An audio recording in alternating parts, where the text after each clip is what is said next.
Hello again. The BBC has broadcast a new documentary investigating the alleged financial ties between US President-elect Donald Trump and Vladimir Putin. It also reports on whether Russia played a key role in Trump's election success. Making its assumptions very clear, the BBC called the programme The Kremlin Candidate. As he's about to take office, we ask, what does the Trump-Putin bromance mean for us? And what happens if the two leaders fall out? There's a bit of a firefight behind us.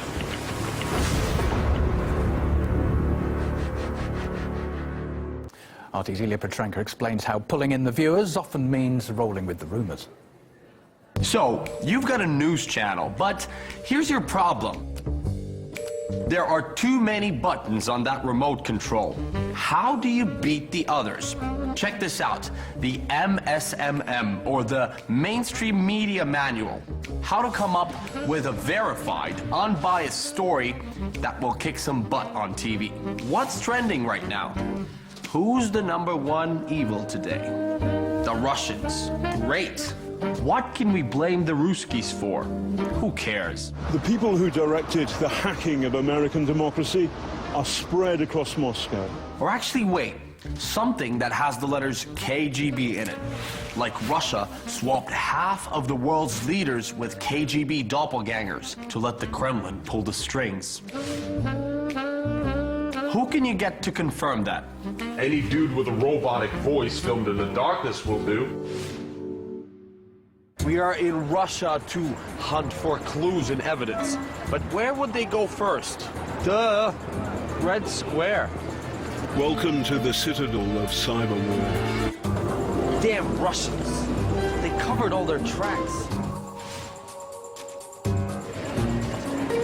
Hold on a second. There's an expert.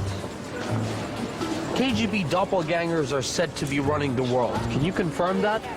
Beyond question. You're looking at this evidence, looking at how this code was written in the course of this investigation that gave us a high degree of confidence that this was indeed Russian intelligence. So we're almost there. Get someone in the studio, put up breaking news, make sure he puts on a serious face. It's been confirmed by anonymous sources with links to the CIA. We cannot reveal their identity or tell you exactly what was said, but it's bad.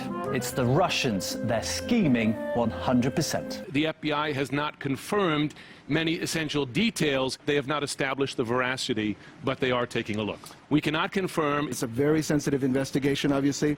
We don't know whether it includes who it includes. What we know is that the top intelligence officials of this nation provided some information that they believe came from a credible source. Job done. The whole world knows the Kremlin is at it. The world's in fear. The folks are watching, clicking, and liking. Hold on. It was meant to be a manual to make a verified and unbiased story. Forget it, like they did. The BBC's documentary includes a number of interviews with both American and Russian politicians, including Trump's former political advisor and a former deputy prime minister in Russia. The journalist behind it is John Sweeney, who claims the world will slip into a new Cold War if Trump and Putin ever fall out. Let's talk more about the programme now. We can cross live to broadcaster and former British MP George Galloway. George, welcome back to RT. There's a few bits in this programme that I just want to play a few clips to you, and then in turn we'll see what you think about it. Let's hear the first one. Okay. There is no corroborating evidence for the sex compromat in the dossier, and Trump says he would never have fallen into a honey trap. John Sweeney says there's no evidence about Trump's stay in Moscow. Trump says it simply isn't true. How can anyone take a documentary seriously if no proof is being presented, even by a broadcaster? Let's face it, most of the time the BBC is one of the more robust ones. Well, as Shakespeare once put it, it was much ado about nothing. In fact, shorn of the famous Sweeney's spittle and his frankly semi-imbecilic broadcasting style, there was literally nothing. The thesis of the program was that it is really dangerous if Trump and Putin get along well, and it's really dangerous if they fall out. And as a license payer, sent to prison if I don't pay for the BBC, I really resent the amount of money that was spent on the program. Lots of foreign travel for Mr. Sweeney, who had been in semi-retirement for some time after a rather unfortunate episode with a Scientologist. You can look that one up on YouTube. But it shows just how surreal this whole affair has become. Not so much a James Bond film as an Austin Powers film. And frankly, much of the ruling elite in the United States and in Britain, across the road from me now, across the river at MI6, they really are making themselves look ridiculous. You mentioned about echoes there. Have a listen to this. Here's a phrase that's been cropping up recently. Let's have a look at another clip. So this is your cyber equivalent of the burglar's footsteps in the snow. Exactly. Looking at this evidence, looking at how this code was written, have we seen in previous attacks, looking at the totality of that evidence in the course of this investigation, that gave us a high degree of confidence that this was indeed Russian intelligence. They love that phrase, don't they? Hearing it again, that high degree of confidence, which the US intelligence agencies did in their report into Russian meddling. Are they just echoing each other? Have they got nothing else to go on? Well, actually, don't forget that the National Security Council, or National Security Agency, had very low confidence in this so-called high-confidence energy. But actually, the phrase that resounded there for me was footsteps in the snow.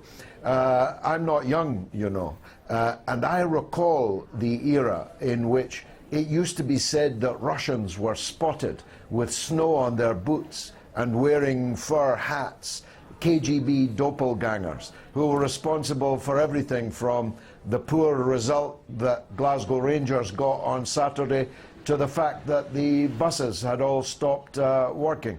It was an era of ridiculousness, and we're now back in that era. Let's hope everything starts to change from Friday, but I doubt it. Let's just have one final clip to play you. Everything in that report fits hand in glove with how Russian intelligence works. That doesn't mean it's true, but Putin certainly has formed for compromising.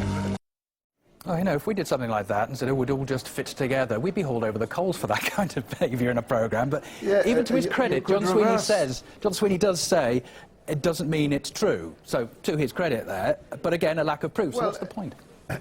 Well, exactly. I mean, if it doesn't mean it's true and you have no evidence that it's true, why are you making a big flagship documentary program about it? Isn't it an essential of broadcasting and journalism that you have something to go on, that not just a piece of paper written by a superannuated spy from England who is neither in Moscow nor in New York in Trump Towers, who's writing through second, third-hand sources. I mean, you could say that, what he just said, about any intelligence service in the world. If any intelligence service in the world could get a camera into a hotel room, heaven forbid, of any important person in the world, they'd be quite happy to do it. But there's no evidence at all either that the Russians did that with Trump in their long Manchurian candidate courtship of a man who was regarded as a buffoon at the time that the Kremlin plan to make him president was supposedly started. And no evidence at all, not even a hooker, has been produced to say that she wet herself with delight for Donald Trump. It's just all making them look ridiculous. Those allegations that Donald Trump so angrily denied at his major press conference last week, you could see he was extremely fed up at listening to them again and again. As well, he might be, yeah. George Galloway, thanks ever so much for coming on RT. You're welcome. We'll have more on the European backlash from Donald Trump's latest interview, in which the incoming US president slammed the EU's migrant policy and also NATO's existence, and the alliance's latest promotional video called Obama's Last Message to Putin. In the meantime on RT, it's Watching the Hawks.